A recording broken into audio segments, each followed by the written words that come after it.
We're just letting people in from the waiting room, so welcome, and we'll get started in a couple minutes. If you want, you can list your name, where you're zooming in from, and your location, including whose native land you're on.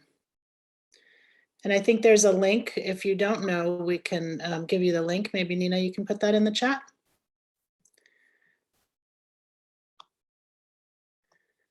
Welcome, everybody. We're just letting people in. I'm Serena Khan, CEO of Women's Foundation California. So glad to see so many familiar faces here today. And if you'd like, please let us know, say hi in the chat, where you're zooming in from, including whose native land you're on.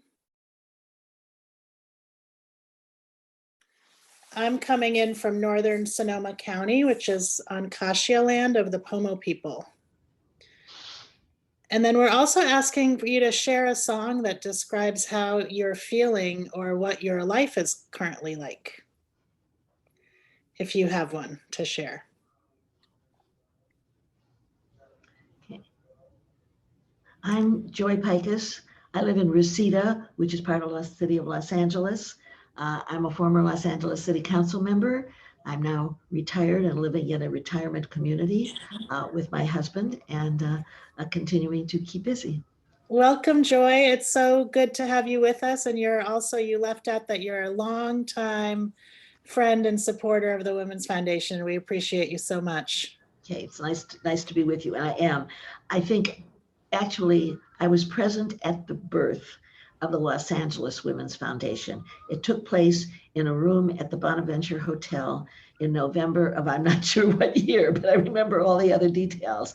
And it lived as the Los Angeles Women's Foundation for some years, and then it joined and became Women's Foundation of California. So this Yes. is that I've been associated for that long a time. Yeah, thank you so much for that bit of history. I think it must have been 1983 or so. Somewhere in the 1980s, almost. I was council member from 77 to 93. So most things happened in the 1980s. Reagan and I, we owned the 1980s. Wonderful. Well, welcome again, Joy, and welcome everybody else. I see Supervisor Holly Mitchell has joined us. Okay. I see our former board chair, Gretchen Sandler, has joined us. So many friendly faces here, at least photos, if not, and names in boxes. I understand that not everybody needs to be on video. So welcome. We're asking you to say hello in the chat. Tell us where you're zooming in from, if you know your native land that you're on, and if not, you can find it through the link that I believe is in the chat. So welcome. We're so glad to have you all with us. We're going to have a great conversation today. We have some amazing guests.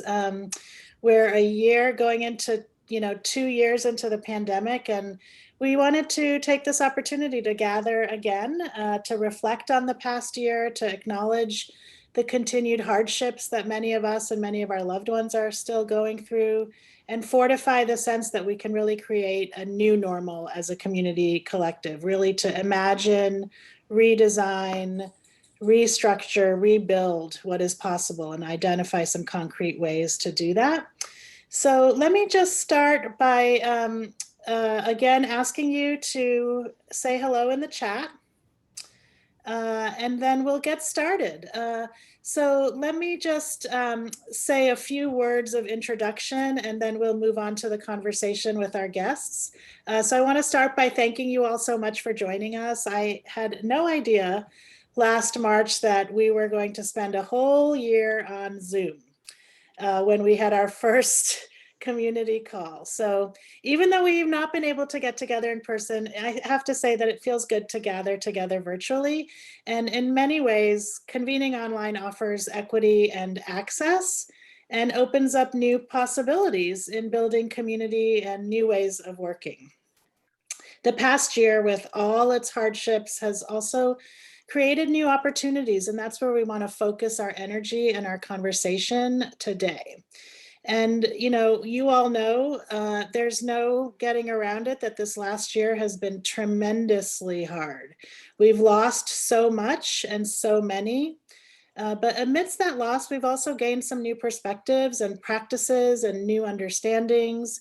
And I just want to, if you can take yourself back to a year ago, last March, I can tell you that we started sheltering at home at the Women's Foundation maybe a week or two before much of the country. Mhm. So the week of March 9th, also International Women's Day, is not lost on me. I started as the team at the Women's Foundation did, working from home. And my dining room table became my new desk. I spent a Monday signing off on a new round of grants to our core partners so they could simply afford to buy laptops and Zoom accounts to ride out the stay-at-home orders.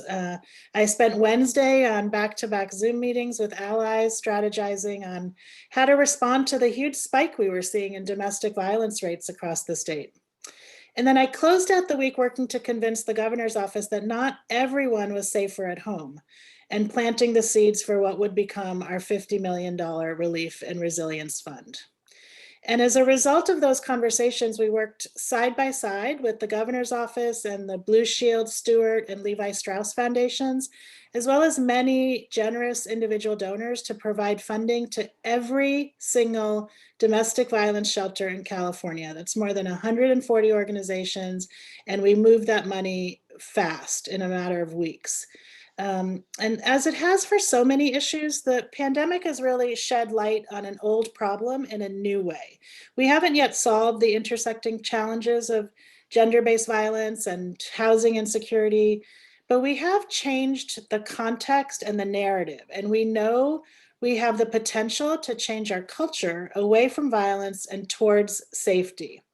Whether you're reading the New York Times or Glamour magazine, the issue of domestic violence is part of the public discourse in a way that is unprecedented, as are a number of other issues related to gender justice. And that's very important because we have an opportunity right now. More people are tuned into the issues we've been working on for decades.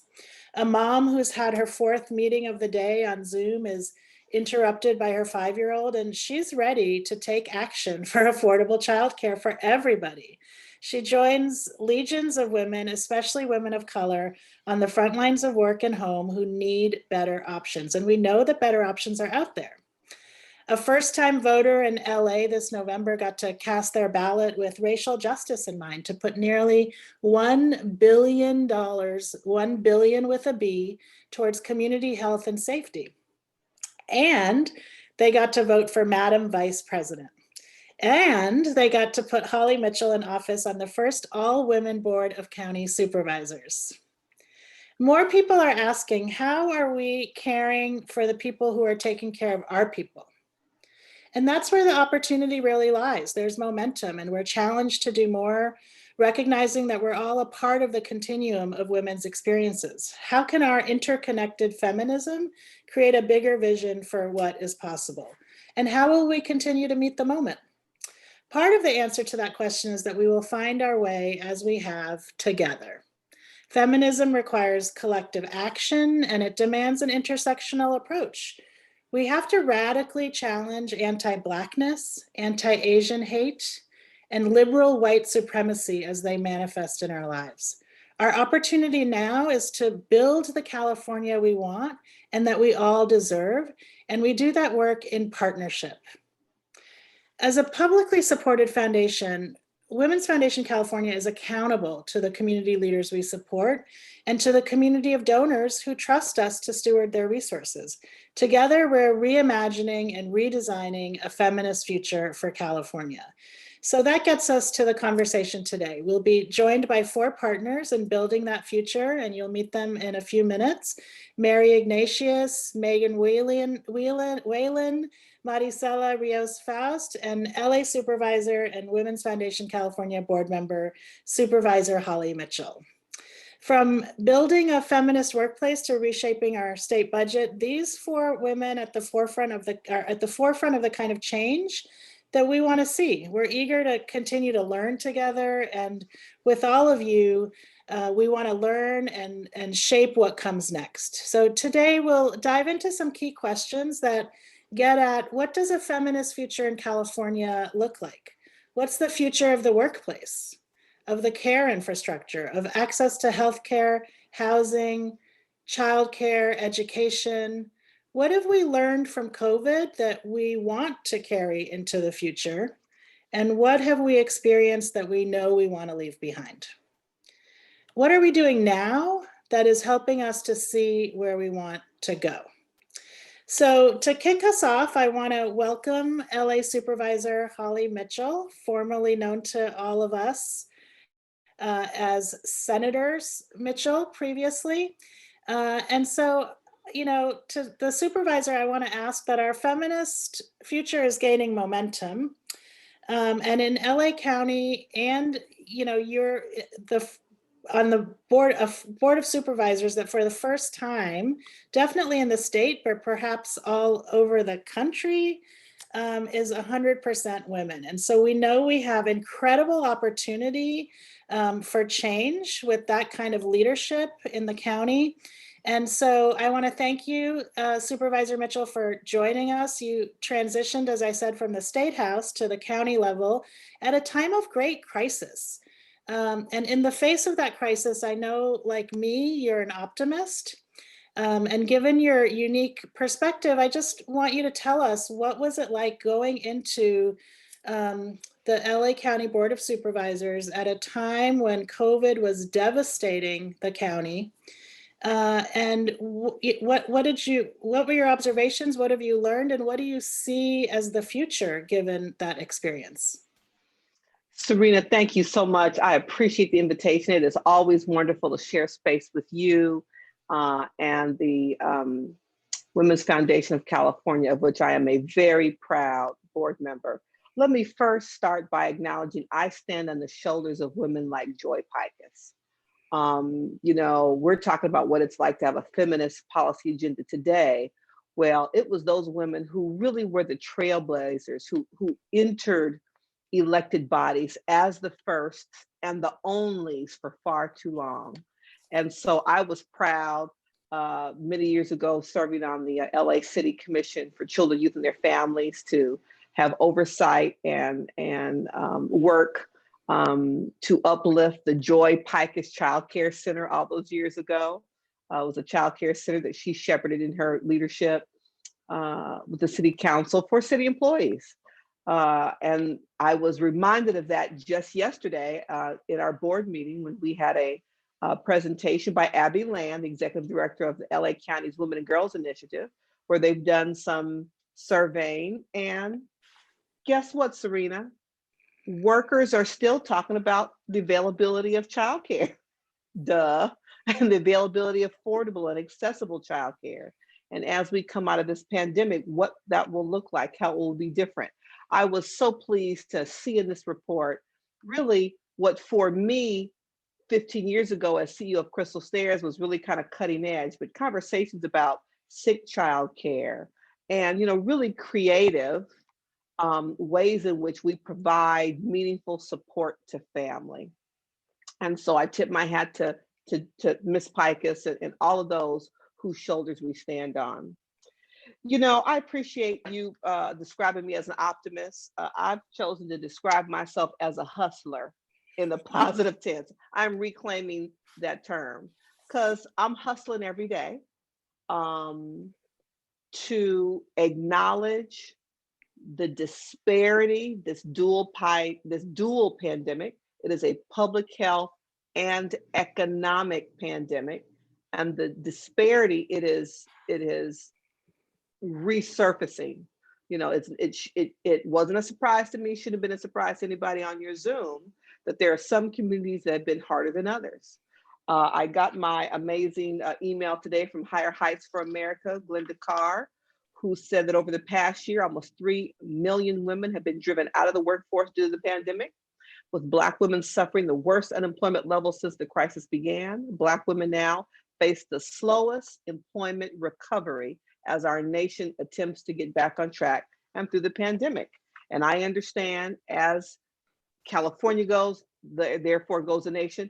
as LA County goes, with 1/3 of the state's population, there goes the state, there goes the country.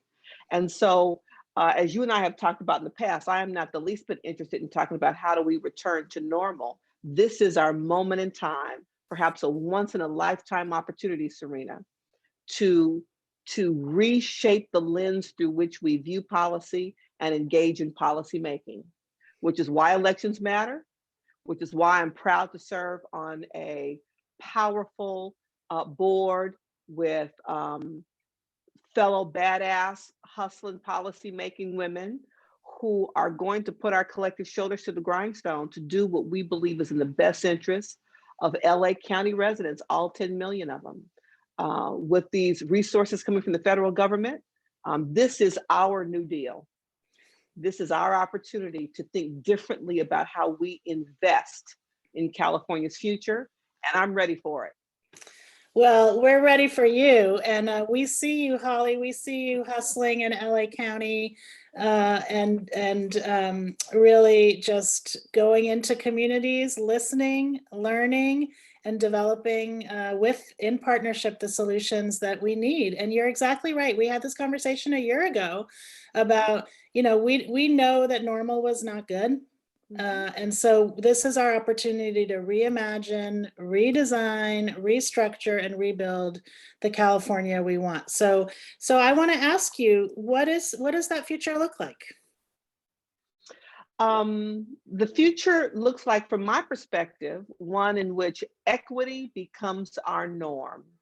I'm so proud. I've just rounded out my team. Marina's on the phone with me. I'm just thrilled when I look at this dynamic group of people who really, we have a shared vision of what the second supervisorial district in LA County can be and will be. And so what the future looks like for me is where equity is our foundation. We are developing our own internal strategies, developing our own kind of office culture. And my team understands that equity is at the center of all those conversations. I've talked about in a number of public places this graphic I've seen someplace in social media where it's 3 people peering over a picket fence looking at a ball game. You've seen that? Yeah. And all 3 of them are standing on boxes, and the baby is on the biggest box, and that box is titled equity. So it's not about equality where we divide resources equally. That's not going to get us to an LA County where we can rise and elevate all boats. You said today is equal pay day, and the number is 82. For me, equal pay day didn't come until August. And so equity is making sure and doing what Goldman Sachs is doing and doing what Women's Foundation is doing, investing in the group of women, and it's all women of color, who have suffered wealth gaps the deepest. And if we can address those core systemic issues that keep the proverbial foot on my neck as a Black woman, if we can address those core issues and address my childcare needs, housing needs, educational needs, work needs, the entire community will benefit. That is such not rocket science, but it is going to be our collective responsibility to combat white supremacist ideology, which is driving this current misogynistic, whack hate targeting our Asian Pacific Islander brothers and sisters. It is going to take our collective effort to address those fundamental core culture issues before we are able to create a culture in which women and girls will be able to elevate and rise and show the world the successes that we know that we are. Absolutely. You're getting a lot of love in the chat. I don't know if you have seen, but people let me look now. Are saying things like that you see your hustle as the community's hustle. And so we need more unapologetic hustlers to get the real work done. That's from Mary Ignatius. And I'll just add to unapologetic, since you say it as your pronoun all the time, unapologetic badass hustlers to get the real work done. And so I love this idea of equity, and I want to take it a step further in terms of those, that visual that many of us have maybe seen of people standing on, if you're on the same box, it's not equitable because the shorter person can't see over the fence. But really what we want to do is tear down the fence so that they can sit in the seats. So that part, Serena, that part. Yeah, we need everybody sitting at the table and designing solutions together. And the solutions, we're going to hear more from our community leaders, but, we need some basic things. People need, housing. They need food, healthy food. They need access to quality education, healthcare. Childcare is central to being, in a workplace. And what does the workplace of the future look like? For example, maybe it's a little late in my life to have realized that, even the workplace, the way that it's been constructed for Women's Foundation California as a feminist organization, is actually built upon white supremacist, designed by white men, about getting up and going to an office. Well, we don't necessarily need to do that. Some people want to do it, and we should, allow for that. But these are the questions that we're asking ourselves at the Women's Foundation. Like, what does our future workplace look like? What do we want it to look like? What are the benefits, the schedules that we need? And if I could just add to that, because it's a missing piece, this is an opportunity for us to rethink all that. And I would add to that education. This September to June, it was based on our agrarian schedule. We needed the children out of school so they could help work the fields in the summertime. I've traveled to countries that have 6-day a week classes. I've seen what that does to creating a sense of equity for all kids in the public space. So if we are going to talk about what work schedules and how work looks different, I think we also have to talk about, and this is the third rail in politics, how we talk about education. And if the September to June thing works, if 8 to 3 works, we have to think about it all very creatively in terms of what works today. Yeah, absolutely. And also in policymaking, we saw, I'm curious to know if you think that there's a level more access to people being in front of policymakers in terms of like now being able to testify online via Zoom. And of course, there's a benefit to being in person. I certainly miss seeing you and a lot of other people in person, but I'm reminded of Assemblymember Buffy Wicks having to go with her newborn baby to cast a vote on the floor. Like, is that actually necessary? And so what are the changes that you think, what are the things that you want to hold on to as we move forward? I appreciate that. And I think that we were, elected bodies were tiptoeing, trying to figure it out. And, I had the pleasure of chairing the first virtual hearing that the Senate convened. I chaired Senate Budget Committee where I was present in the hearing room. All of my colleagues participated virtually.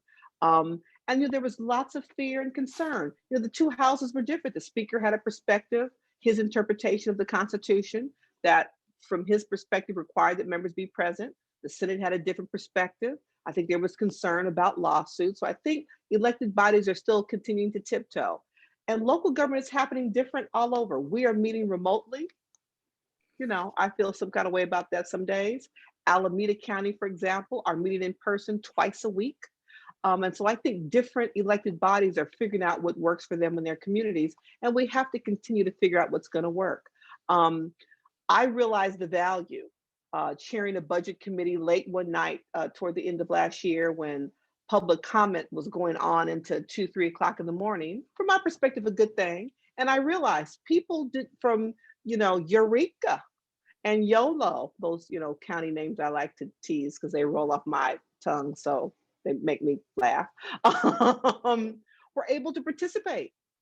Home, probably in bed with their families, and call in and declare their perspective. So we could really get to not just grass tops, paid advocates and lobbyists who are paid to be there in the hearing room until I gavel down, but everybody was able to weigh in their perspective because they could do it from wherever they were. I think that's a great thing. I hope that we can continue to allow that to happen. I hope that we will continue to have kind of a hybrid approach.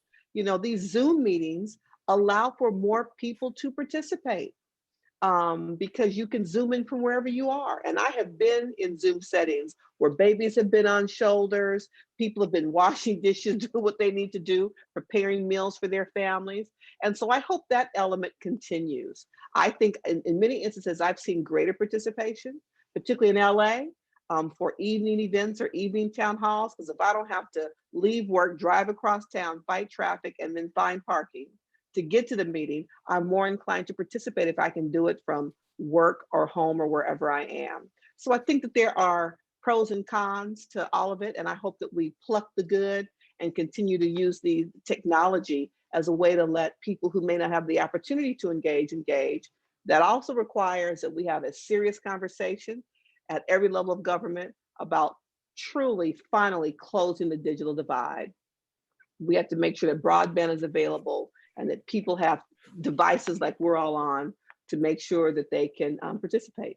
Yeah, absolutely. I mean, I think you're right in terms of the hybrid model. I hear that in so many spaces now. My partner is a University of California professor, and there's a lot that goes into teaching online. It's much more time consuming. And at the same time, there's a level of access and equity. And one of the things that I see in the chat is that language access is so important. And technology helps with that as well. But we have to be mindful of making it available and letting people know that it's there. The other thing, you're also right about rural access. I've been for the last year in a rural community in northern Sonoma County, and broadband access is a real problem. And so there's a low-income community not far from us here where the kids didn't have internet access. And so very quickly, a group of people mobilized and made it happen so that they could participate in distance learning. And now there are efforts underway to provide broadband access through much of northern coastal California, where it's really limited. So those things are really important. I want to sort of add that to this feminist agenda that we're building. And then I want to just ask you a final question before we move on to our community panel. What advice do you have for community leaders? You've been such a partner to our, now almost 600 Women's Policy Institute graduates. People have really learned from you. You've mentored so many of us. And so give us your advice and guidance for the future. Can you see my stone? Can you see what it says? Breathe. So this was gifted to us by Slack Global Consulting, a woman-owned consulting firm, LaTanya Slack, for my staff retreat this past week. I come from the Black Women's Health Project, where we, talk about, where we, do sister circles and talk about self-care and self-help. And I think, Serena, I got away from that in recent years. I got on this treadmill of go, go, go, go, go. You all who know me know that I'm a single parent, went from running Crystal Stairs to the Assembly Senate and tried to manage, my life and Ryan's life. And in those 10 years, watched him go from, a fifth grader to now a young man, lost my mother. Just, when you think about a snapshot of time in your life, a 10-year period, a lot you go through. And so, I realized I was giving lip service to self-care. But for community leaders, you have got to figure out how you recharge, whether it's meditation. I talked to Kathy Bloomingfield the other day, who's interested in this new effort to try to support community leaders by talking about how you recharge, how you pour in. Whether it's breathing exercises. We're beginning all of our, I call them my all staff meetings are all-star meetings, Serena, because they're all stars. We're starting our all-star meetings with group breathing exercises. Through our retreat, we were exposed to literature and yoga and different movements to acknowledge that we harbor a lot. I realized how my actual physical body reacted when I saw the names of the murdered women in Atlanta. I had a physical reaction. And given the work we do, we take that in. We take it in. And we have to be able to take care of ourselves to have the strength to get your hustle on. If you are depleted and in pain and not figuring out ways to address the trauma we're experiencing in the midst of this pandemic, then you're not in your fighting best position. And I am clear that for the people who entrusted me with their vote to represent them in the supervisorial district, they are expecting me to deliver. And to do that, I have to be ready to get my hustle on and to be ready to battle, to talk about equity in a meaningful way, to tell my truth and speak my truth in situations and settings where it's uncomfortable and awkward, because I experience that still, just like all of you. My constitution has to be ready to deliver. And so self-care, and however you define that for yourselves, you've got to figure it out. Absolutely. I'm so glad that we're ending on that note, because, we as Women's Foundation California have really centered the wellness of our team over the last year. And it has been, now that we have the rearview mirror, we've had our most productive, creative, and joyful year that, even on Zoom, we are a community of care for each other. So we have to do self-care, but we also have to care for others, and we have to change the systems where possible, so that we can center the wellness of all of our communities. So Supervisor Mitchell, thank you so much for joining us. We appreciate you, and we have your back, and we will always be supporting you and your vision. And if there's anything you need, you know that you have a whole community behind you. I appreciate you so much. Thank you. Thank you, Supervisor Mitchell. So now we're going to pass the Zoom mic over to my colleague and friend, Bia Vieira, who's our Chief Strategist of Programs. She works directly with our partners in the field and will moderate our next conversation. So off to you, Bia. Thanks, Serena. I am really very excited to introduce our partners, our three partners, and to have this conversation, which you will see really follows from the conversation that Serena had with Supervisor Holly Mitchell. I still want to call her Senator Mitchell. And really thinking about how is it that we've experienced these three crises, the pandemic, the economic impact of the pandemic, but also the gender impact of the pandemic and the racial impact of the pandemic, at a time when the country was also and will continue to go through political transitions that are very critical to us. Let me introduce the panelists a little bit more, but let me also contextualize and put the conversation within the frame of this last 2 weeks, where we are really experiencing not a perfect storm, but a perfect confluence of misogyny, patriarchy, racism, and gender-based violence with the attacks in Atlanta and also in Colorado. So it is my great pleasure to have this conversation today with our partners from the Community Power Fund. Let me introduce Mary Ignatius, who is the statewide organizer for Parent Voices. Hi, Mary. And Parent Voices has this amazing idea that parents really understand needs for childcare. Imagine that. So Parent Voices is a parent-led grassroots organizing effort fighting for quality to make quiet child, so sorry, my accent, quality childcare accessible and affordable for our families. They have directed more than 1 billion with a B in childcare funds to support working families by training parents to advocate for their families because they are experts when it comes to childcare. I also want to share that we have been in partnership through the Women's Policy Institute, and in 2017, we worked successfully in gaining a bill signed into law that expanded childcare subsidies to parents taking GED and ESL classes. Hi, Mary, welcome. I also want to introduce Megan Whelan, who is the Director of Programs for the California Domestic Workers Coalition, which is the leading voice for more than 300,000 domestic workers across the state. WFC and the coalition have worked very closely together to win the passage of the California Domestic Worker Bill of Rights, a bill forward by a team of the Women's Policy Institute. We are also going to hear about another very important bill that the coalition is working on. And if you can see Megan, you can see the bill number right behind her. Thanks, Megan.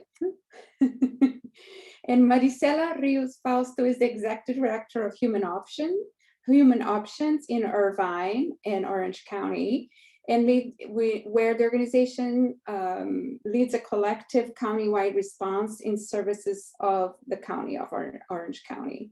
They have served more than 38,000 people since their founding. And I want to share as well that Human Options is a member of our a very special initiative called Home Cohort, which is Housing Opportunities Mean Everything, which is a working collaborative funded by WFC, the Blue Shield of California Foundation, and Chanel in addressing the intersection of domestic violence and homelessness. Thank you all for joining us. We're just so happy to have you.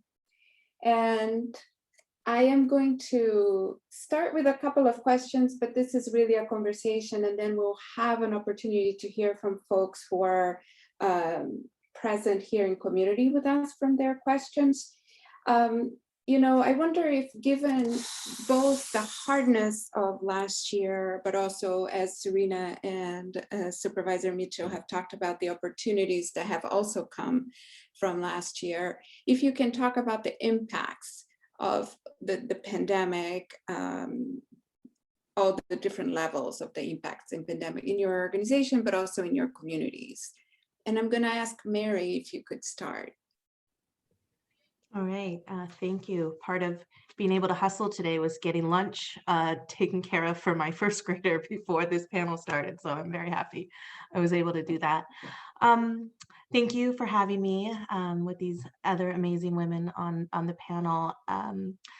Yeah, the last year has been awful. It's been really difficult for our members, and actually, I mean, it was difficult before the pandemic, right? And they were facing all of the same things they're facing before. But now we add on top of that a global pandemic. And what we've witnessed from our members is that, you know, a lot of them were essential workers. You know, they were the grocery workers, the janitors, the agricultural workers, the hospitality, retail, food workers. And the one opportunity that came out of the pandemic is for a lot of them who had been on childcare waiting lists for years, 3, 4, 5, 10 years, because we've completely underfunded our system. The Federal CARES Act money was the only chance they've been able to get affordable childcare. And so we were able to get services for many of them. One was a mom, Michaela, who is an essential worker. She was going to school to pursue 2 master's degrees. And she was on the waiting list for a year. She was working 2 jobs. And one of them was at night as an Uber driver. And she was missing being able to put her baby to sleep at night. And this essential childcare voucher was able to help her quit her second job and able to be able to go to work and then be home at night to be with her baby. And if you ever held a newborn, you get as much comfort as they get from you. And during this crazy time, that was needed. And then we just had families who were home with their children and all of a sudden forced to be distance learning teachers and all of the things that came with that.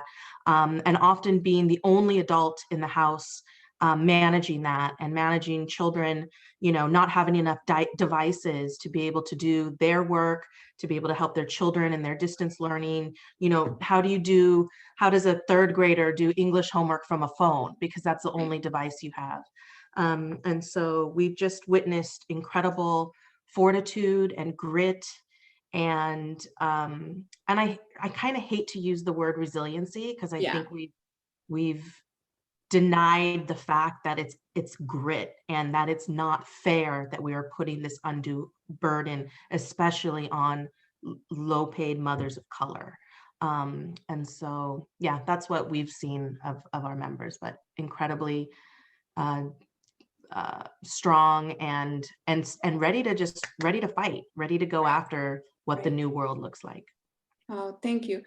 One of the things that is incredible is that to take a pandemic to be able to get that one special support to be able to then put your baby to sleep, that seems like that should not be where we are or have to address those issues.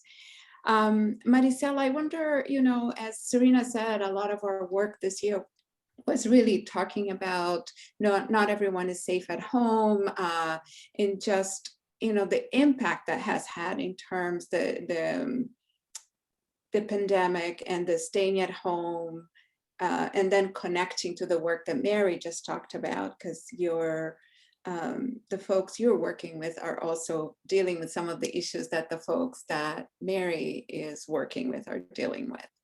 Yeah, thank you, Bea. And I too am really honored to be here with these amazing women and their programs. I think it's been definitely an opportunity to learn to partner differently and to do things in ways that we haven't before. And so I very much appreciate being part of this panel. It's interesting because the conversation around women and those that are being affected by domestic violence or relationship violence and home not being safe, I feel like the one opportunity that came out of the pandemic is a real conversation around what that means, right? A real conversation around the depth of unsafety and what violence looks like in the home, and interest in that topic in particular. And so that was one of those sort of opportunities that came out, and sort of, I'll call it a silver lining, if you will, because I don't really know what else to call it for purposes of this conversation.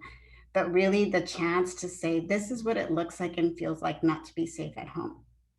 So as an organization, what we saw really quickly was that not having access to services and or having misinformation about what was available became a real safety risk for individuals and families. And it wasn't necessarily that they didn't know about shelter services, but they didn't really know about any services. So Human Options is actually located at multiple community sites because it's been important for us to have access. But one of the things that we saw was, because we're located on school campuses and community centers, all the places that were being closed down, is the impression that left was those services were no longer available.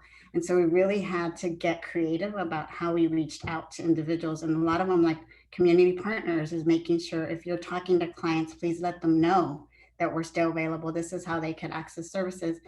Doing what we termed, reverse 911 calls, where instead of waiting for somebody to call us, we were calling and just checking in. Are you doing okay? What do you need?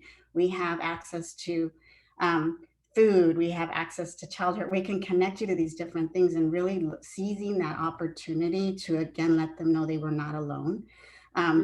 Hearing these stories of just really where we were having individuals contact us wanting to access services, and then toward the end of the conversation really pause and say, well, I'm just going to wait 2 weeks until this is over, and realizing 2 weeks dragged on longer and longer. And as that got longer, is that we had to reinvent ways to get access and reinvent ways to say, what do we do in the meantime? So now, right, you may not want to access services, but what can we offer you right now that is going to help you during this time? And those things became increasingly challenging. But I will say the creativity, and I like Mary's term grit, right? The creativity and grit of our staff and those that we're in service of was just amazing. Our staff came up with ways to hold outdoor painting sessions where it was really an outlet, right?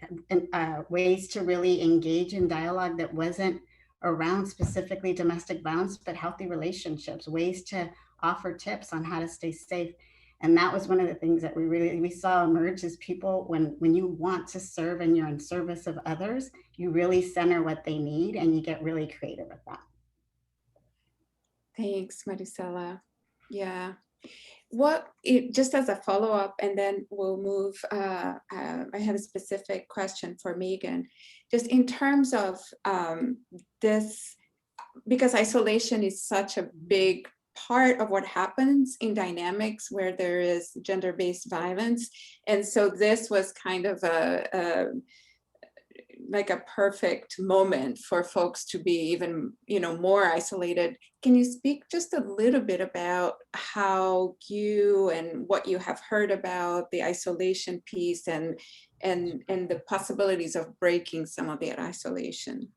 Yeah, so as an organization, a couple of things.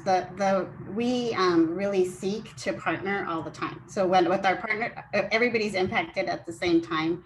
Healthcare practitioners, human resource professionals, teachers are all of our sort of gateways and sort of ambassadors in order to be able to connect. And so isolation became much more intensified. I'll share a story about a woman who prior to the pandemic had little windows of opportunity to be connected with her community. And during the pandemic, because her partner actually was working from home now, was not able to connect in any way at all. Her partner, when he would work in the office, he had put up cameras where he was monitoring every single movement that was happening, knew who she came in contact with. But again, there's these small windows where you could leave. When he was working at home, not only did he maintain those cameras, but also set up traps throughout the home so that if she ventured beyond certain places, she would get stopped. And he knew every single move that she was making. So isolation became intensified. And when you're looking at not being able to communicate, right, not being able to reach out, not being able to spend time with your family, and the abuser learns to use those words. You're not safe if you leave. You're not safe if you go visit your family, or if you visit your close friend who's the one outlet that you have. That isolation intensifies, which means that that individual no longer has a space to process fear, anxiety, any of the feelings. And so it's all getting built up. When this individual finally was able to flee, what we found is just a prolonged exposure to trauma, just overlapping, right? So now I don't know where to go. I can't get out of bed. I don't feel safe anywhere. Did I make the right decision? All things that come up anyway, but there's less and less opportunity to reconnect her because we still have other community members who are also fearful, not just of the abuser, but also fearful of, like, what if you've been exposed, living in a shelter or in a hotel on your own? Those things create risk. Thank you, Maricela. What a very difficult situation. And Megan, I know from our work together that isolation has also been an issue, particularly for domestic workers and the impact of the pandemic. So I wonder if you could talk about what you have seen in the past year and the impacts. Yeah, thank you. And also echoing Mary and Maricela, that I'm really honored to be in this conversation with everyone in the Zoom room, and also honored to be able to represent our members. I mean, for the last year, I think it became really clear that, one, domestic workers have always been essential, right? And then two, domestic workers will always be essential, and in California's economy. For the past year, domestic workers have been on the front lines, providing care, providing assistance to our state seniors and people with disabilities, and those families who are most vulnerable to COVID-19. And they've really kept California's families safe and home and out of overburdened institutions that are also bearing the weight of the pandemic right now. Caring for our children so that other essential workers can either go to work or be able to manage the stress and transition to new remote work environments. And house cleaners continue to clean homes, bringing, I think, from what I've heard from members, like sanity to a lot of households at a time, and also using the recommended cleaners in order to keep our homes safe from spreading the virus, et cetera.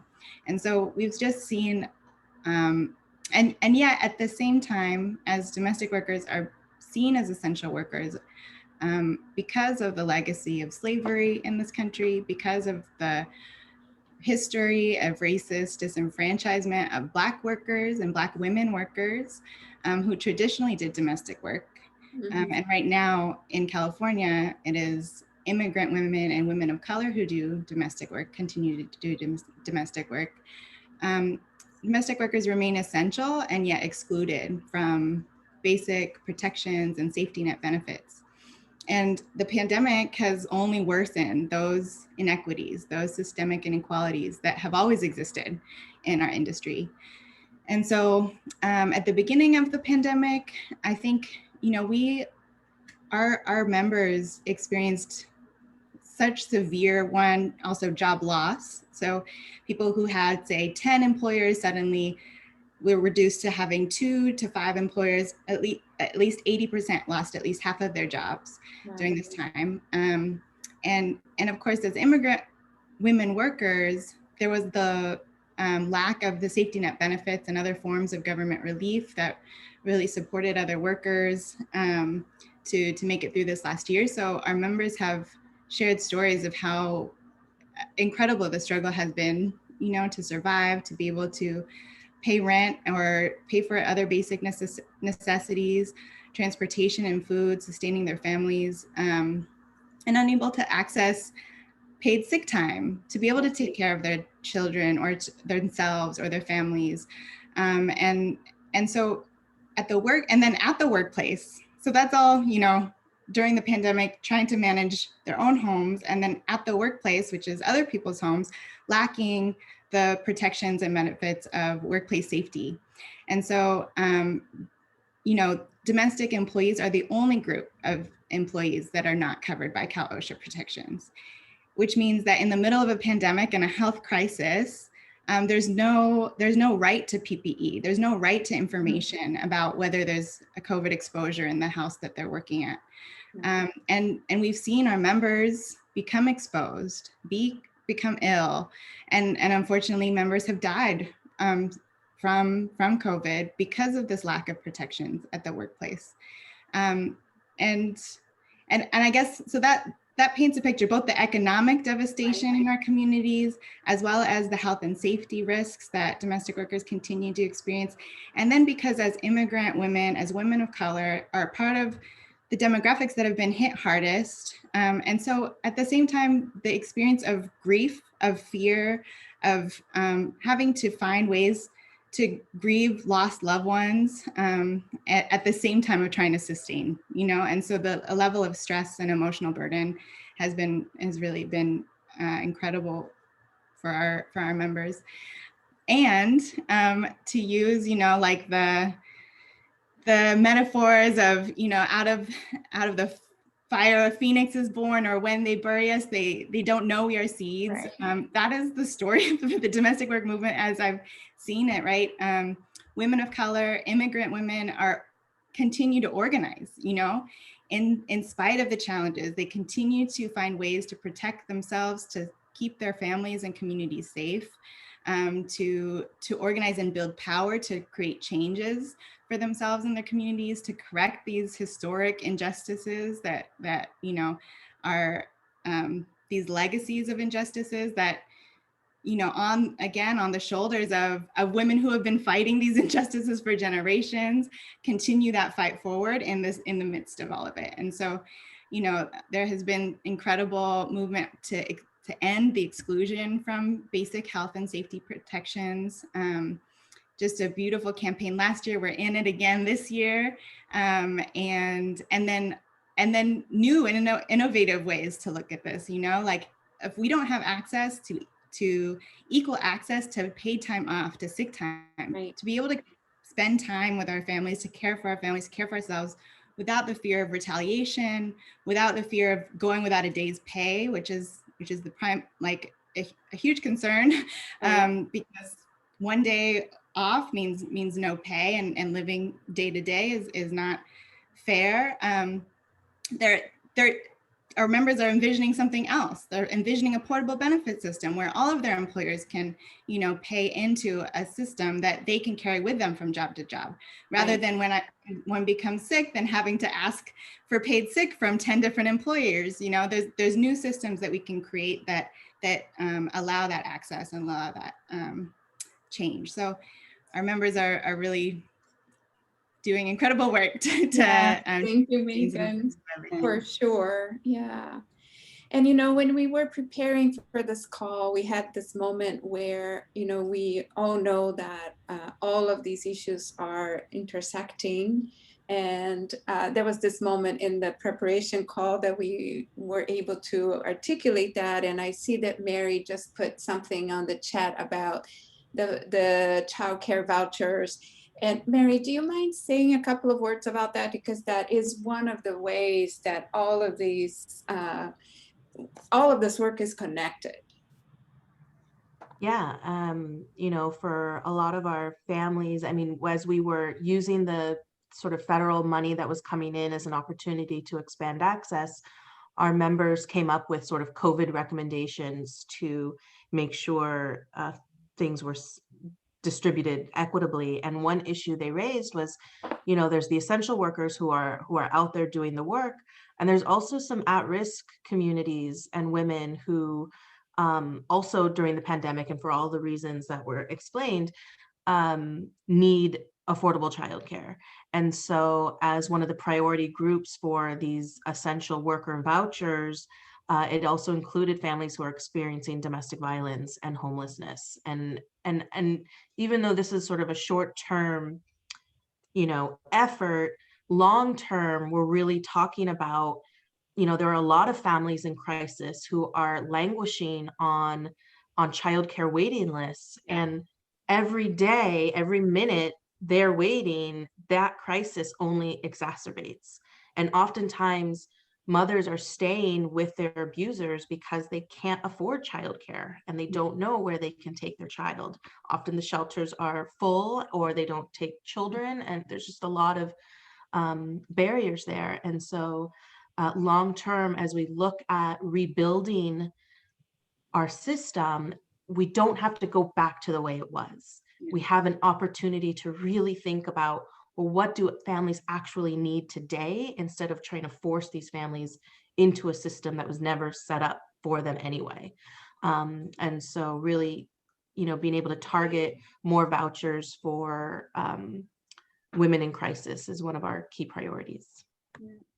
Yeah, if I can, I know one of the things that we were talking about in preparation was really sort of how we maximize the connections between our organizations and the work that we're all doing in the intersections, and really using the relationships to create these not additional resources, but really connection to the resources that are available from all of our collective organizations. And something Mary said and Megan said actually sparked the just sort of the memory, right, is that during this time and in this moment, we are all looking at multiple levels of trauma and multiple levels of issues that are impacting us. And some of the stories that we do hear from women is, well, I've been living with domestic violence for X amount of years, right?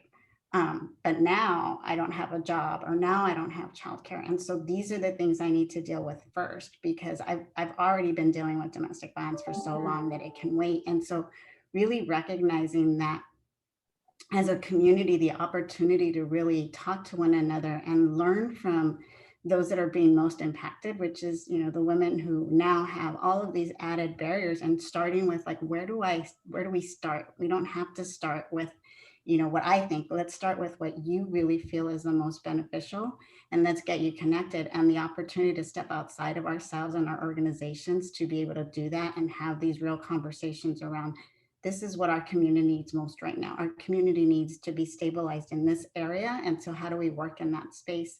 I think becomes really important. And as Mary was sharing some of the things that they do, and Megan was, it's also the realization that as service providers, we're not always aware of what's available and how important just information is. And so if we're not, how are those most impacted made aware? may I just add one more thing, because I just Of forgot. course. I also put it in the chat, and it was actually a win when Supervisor Mitchell with Senator Mitchell. You know, the way our welfare system is embedded with the sort of racist, sexist, classist welfare queen stereotype, all of the issues around fraud and forcing women, if we just give them childcare, we have to demand that they're working or they're doing something to be deserving of childcare assistance. All of that exists in our system. That's everything that Parent Voices is committed to dismantling and getting out of public policy.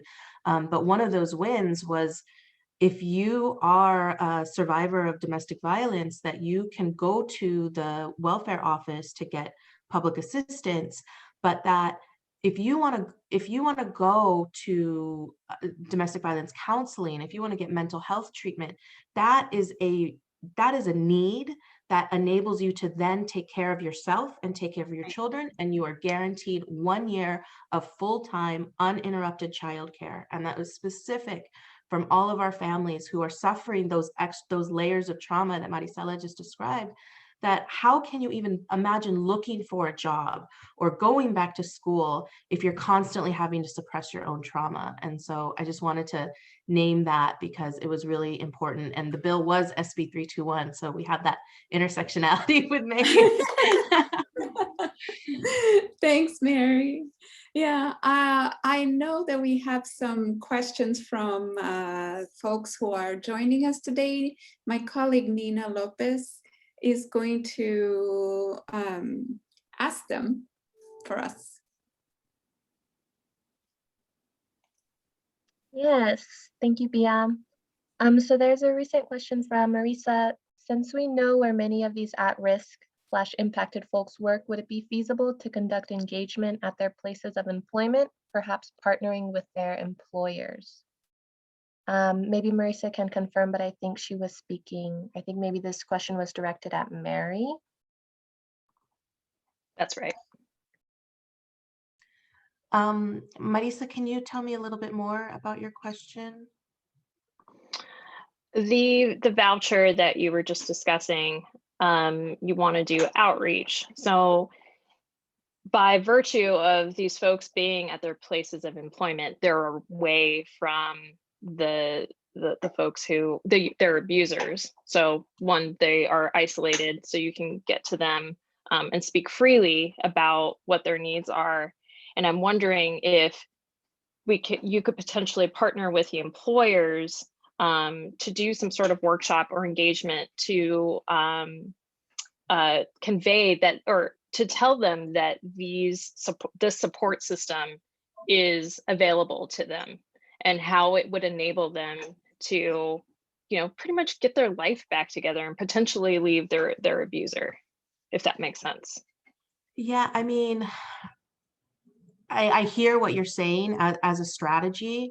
It's hard to have that conversation about if you're a survivor when you're in the middle of a shift at a Safeway, or, working nights cleaning office buildings or, hospital rooms, so I don't know how we would do that at a place of employment. I mean, one of the things we're trying to do is remove the need for employers to know that you need assistance programs and having them have to sign off on your ability to hold on to your childcare assistance.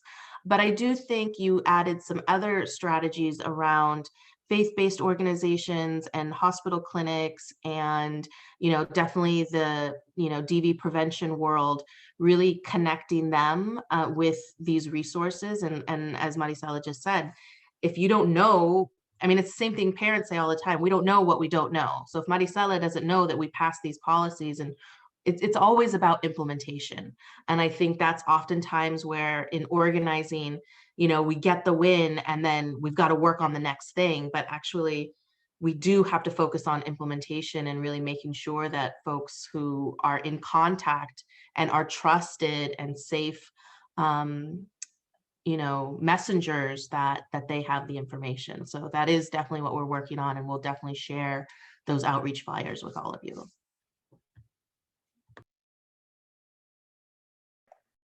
Thank you, Mary. And I do want to get to Nancy's questions about question about the flyer and online resources, but there was a question earlier when we were speaking with Supervisor Mitchell about self-care. A question from Tina: how do we take care of ourselves and take care and support each other? It'd be interesting to hear from the three of you, your take on that. I just wanted that is a great question. And it's probably been one of the most challenging, right? So what we found really early on is for many of our staff, encouraging them to take time off and self-care was just almost counterproductive, because there was a real desire and need to be present for when we found when survivors were able to come forward, when victims were able to come forward. They did not want a missed opportunity to connect.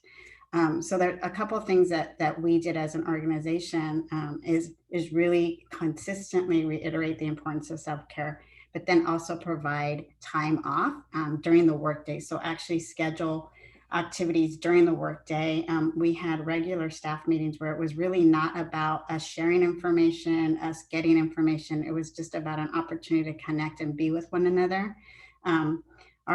People, it's interesting, Zoom has helped in a lot of ways. So we were able to do things and connect with individuals we normally wouldn't be able to, but it doesn't help with this when we have a community that's used to going to each other's office and saying, I had a really difficult client, or I really want to talk this through.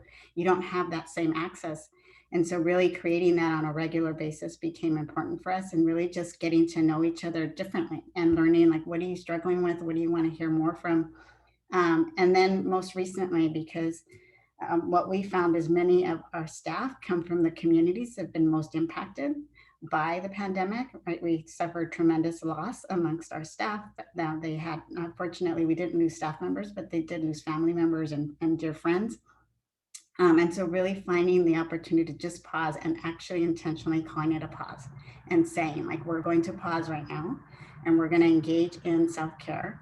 And had a 2-hour workshop with our entire staff, and then offered 2 different series, 2 different 4-week series where they were able to go a little bit deeper on self-care and really understand that you can't really give what you don't have. And so really needing to replenish is important. And then also recognizing that that looks different for everybody, right? For me, it might be going for a walk on my own. For somebody else, it's being with somebody, but really intentionally looking at, like, what is it that means? And then not being afraid to take that and recognizing that it's important to take care of yourself, to fully show up for those that we want to be present for. Yeah, I can add to this as well. I think that there's a couple of things that come to mind. One is really thinking about self-care as collective care, and then collective care as self-care, so that both are very interwoven. I think of 2 things. One, the use of campaigns also in this last year has been also a vehicle for connection and empowerment for folks. As we were saying, domestic work is a very isolated workforce, working in private homes behind closed doors, and then and not, especially right now, not having that community to really find your support pillars in this moment. And the ways in which our members led the campaign this past year has been one of also collective care, sharing joy, sharing dancing on Zoom, sharing music on Zoom, breathing together. All of that is part of how we build our movement and how we are caring for each other. And the importance, I really want to echo Maricela, of stopping when we need to stop and really breathe together when we need to breathe together, because it has been such a hard year with immense loss, with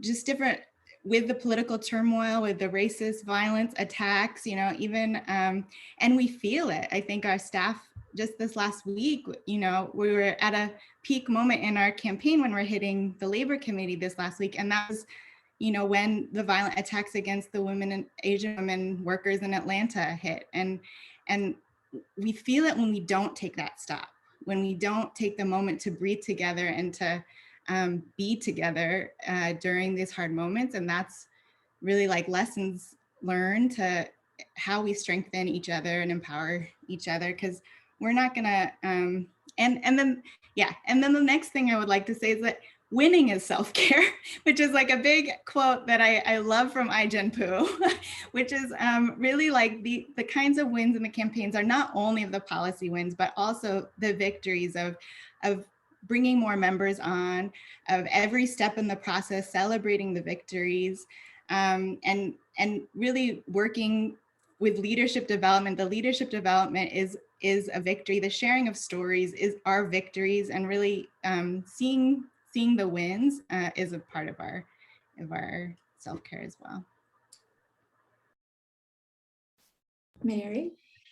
Yeah, I mean, I guess to add on to that, I think a lot of what we've been talking to our members about is about what they're proud of what they've survived over this last year. And I think when you're in that every day of hustle because you have no other choice, it's very hard to see the immense amount of energy and love and passion and justice you're putting out. And so being able to just pause and really reflect on the strengths, the assets that you've built that are going to, again, carry you forward to any or what the next sort of crisis or challenge, however big or small. I was going to say, just to be completely honest, like I'm not doing a good job at self-care. So I felt like Supervisor Mitchell was just staring at me, telling me what I need to do. So my kids are on spring break next week. I am doing some self-care. And then, I also think that this year of racial unrest and really talking about dismantling white supremacy and identifying how the systems and policies are maintaining it, and how that harm is happening and falling on Black mothers and immigrant and BIPOC families.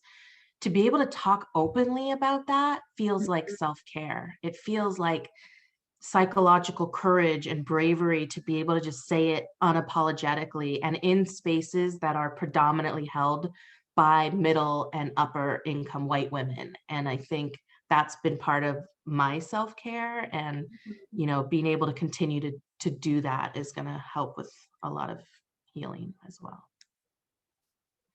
Thank you. Nina, do we have one more question, and then we have a final question? Yes. Megan, did you want to add something?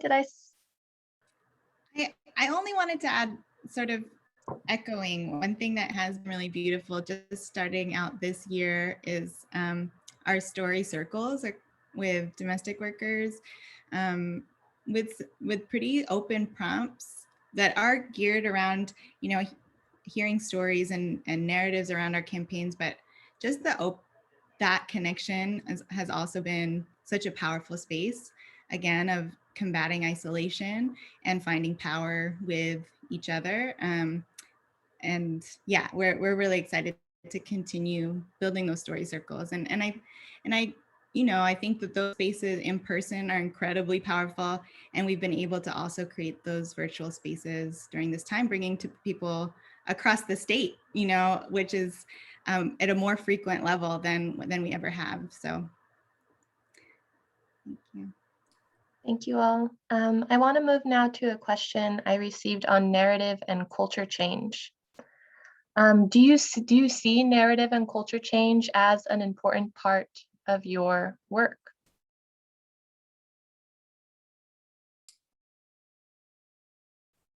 Absolutely. Who's gonna unmute first? I know. Go ahead, Megan. I was just talking. You go first, Mary. I feel like narrative and culture changes like everything we do every day for the last 25 years. I described that sort of welfare queen stereotype, and every opportunity where we put a mother of color in front of someone with a position of power is our effort to dismantle those myths and prove people wrong, and that it's all based on lies. I've been an organizer for 15 years. I don't know where these welfare queens are. I know where the welfare kings are. I know where corporate welfare is going, but I don't know where these, social welfare queens are.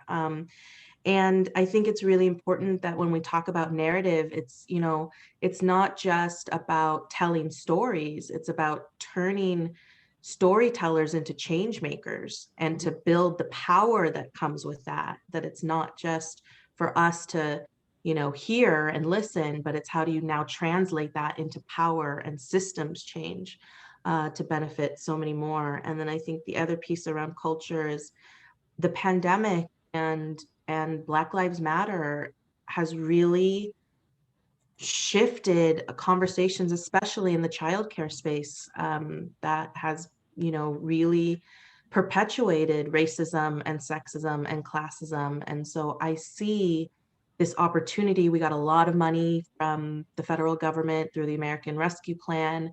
We're sitting on billions of dollars at the state budget. It doesn't mean that childcare is taken care of because we got this influx of money. But we have an opportunity to think with an equitable lens and really think about rebuilding a system that starts to heal and repair the damages that have been done, but really look forward towards what a real system based on, racial healing and gender justice could really look like. Yeah. I agree, Mary. I think what I would add is I think this is probably the only year in the time that I've been in the movement where I have not heard the question why she stays. Right? It's been very much centered around what can we do to help support, and that's been a huge narrative change. It's an opportunity to really continue that dialogue. So that's been one. I think the other is it's opened the door for conversations around overlapping barriers, and particularly how domestic violence plays out in communities of color and why it's so difficult to get access to support services and have a real conversation, right? I think as a movement, we've talked about it impacting women from all socioeconomic, all racial. It does, yes, it does. And it impacts them differently. And this has been the year to really break down how that looks differently. And then the other I would say is from a funder perspective is it's been such a refreshing turn to flexible funding and the opportunity to really actively engage in how we use resources, and that being centered around what the survivor needs. Those have been just huge, and that's both narrative and culture. Megan? Yeah, I mean, I think we strive to lift up the voices of our leaders at every chance we can and find creative ways to do so. And again, whether that is, sharing stories with legislators or making a song go viral about our campaign, or, whether it looks like coming up, if you are in the Bay Area next weekend, we'll be supporting La Colectiva de Mujeres, one of our founding organizations, take to the streets and show a cultural performance of dance that connects to the campaign. The cultural piece is not only the ways in which we bring in folks into our movement, but also the ways in which we live our culture in our movement, and we bring our joy and who we are authentically to the movement. And so it's both filling and for us, as well as winning the hearts and minds of everyone else. And so, and I just wanted to make one connection too, as we talked about gender-based violence. We look that the economic exploitation of domestic workers and wage theft is a form of violence against women, right? The immigration system that places our communities in fear and separates families and are forcing people to migrate here from their home countries and then getting stuck into a detention and deportation machine, that is violence against women, right? And that is gender-based violence as well, because it hits our families in a very unique way and hits women and trans and gender nonconforming people in a very unique way. And that then you have the layer of violence in the home. And for domestic workers, when there is no economic security, when there isn't that economic stability and worker rights protections piece, then that just creates that another barrier to supporting women who are experiencing violence in the home. And so I do I really love this conversation. I love hearing about the different resources because I think those bridges of connection are so important. And we see our organizations really creating, you know, community-based organizations are the trusted messengers to deliver that, information to our communities, to support workers, and then to organize for change, you know, because those most impacted are going to be the agents for change. And so as much as possible, bringing those stories and narratives to the headlines, you know, to all of the visible places, that is definitely part of our cultural work to combat, you know, we don't need other people telling stories about our communities, right? We need our communities to tell stories about us. So I think that's definitely integral to our work. Thank you. I am going to ask you a final question, and we don't have a lot of time before I pass it to Serena to close. But, you know, as we build this future that we want to be living in, what is the one thing, and I know this is a hard question, but it's one thing that folks can do. We have a community of folks here together that we all can do, that you can do a call for action. What is it that we can do together to get to that future?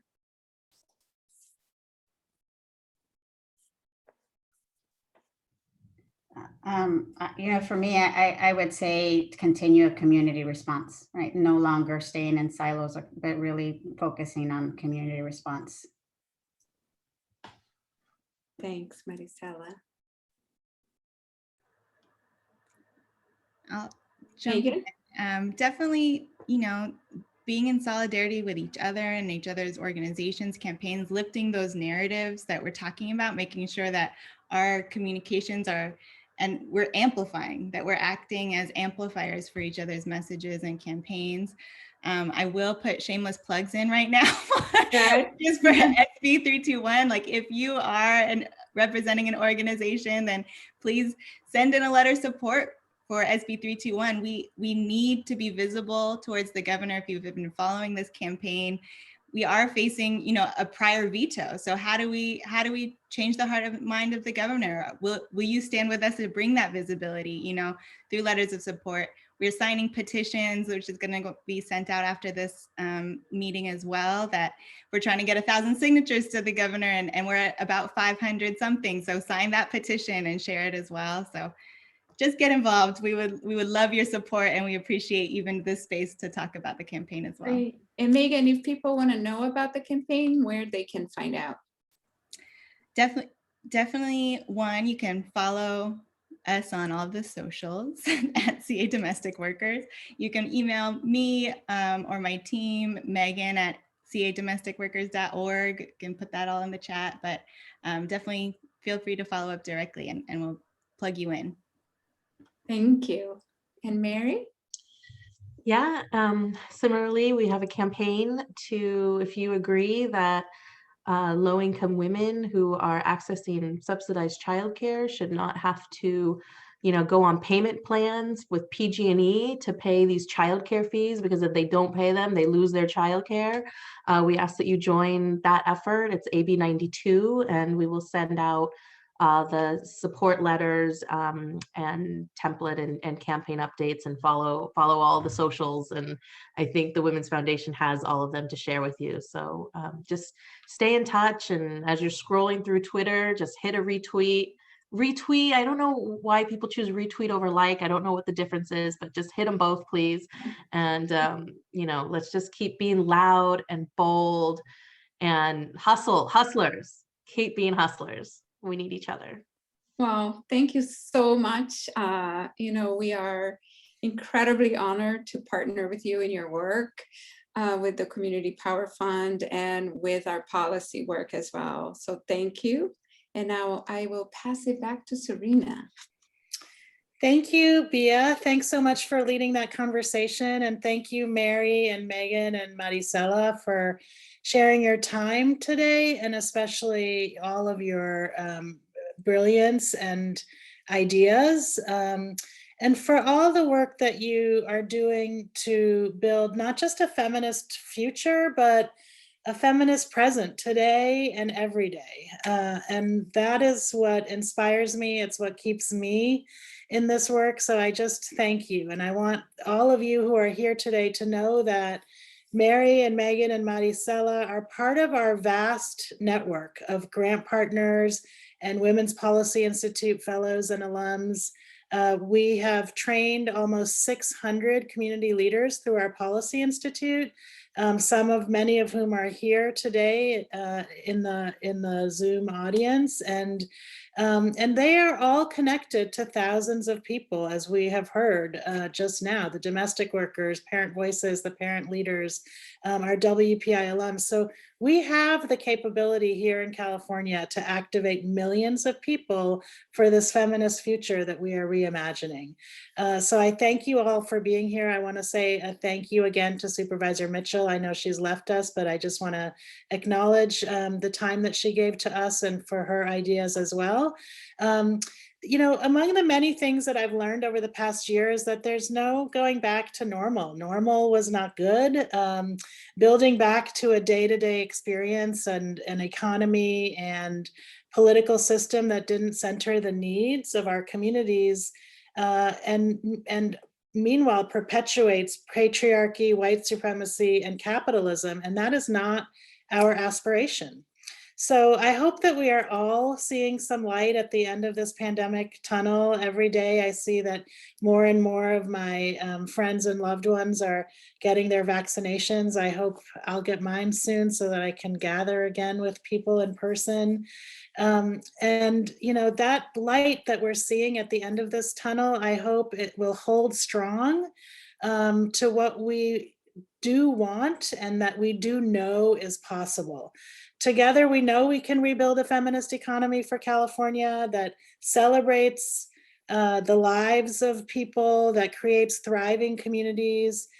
So we know that we can reshape our laws and our communities to put the well-being and safety of Black and Brown people at the center of what we do and how we do it. And we know that whatever comes next, women and gender nonconforming folks, Black and Brown people, and those who are closest to problems are ready with the solutions that we need to build a feminist future in California and beyond, because the saying goes, as goes California, so goes the nation. So we can be an inspiration and a model to the rest of the country and perhaps even our global community. So we'll be sending a follow-up email with ways that you can directly support Mary, Megan, and Maricela's work to co-create this future. We also invite you to support a campaign that we just launched to support that feminist future, which is called The Continuum. It's our community of monthly donors who support our work together at Women's Foundation California and invest in our collective strength, because we have to do this together in partnership. And just 3 weeks into the launch of the Continuum, we're already a third of the way to our goal of 150 monthly donors, many of whom actually are on the call. We're seeing Continuum members who are new to our community and members who have been part of our community for decades, all joining to give each month, whether that's $5 or $500. We welcome it because we all know that every dollar adds up, and that means more dollars going out to our community. So when you join the Continuum, you'll ensure that organizations led by women, people of color, and gender nonconforming folks, leaders like Mary and Megan and Maricela, have resources that they need to realize lasting solutions across California. We have an incredible network just through the Women's Foundation of California. We want to continue supporting the networks that we are have been part of, whether that's the Stronger California Coalition, the California Coalition to End Domestic Violence, the Domestic Workers Coalition.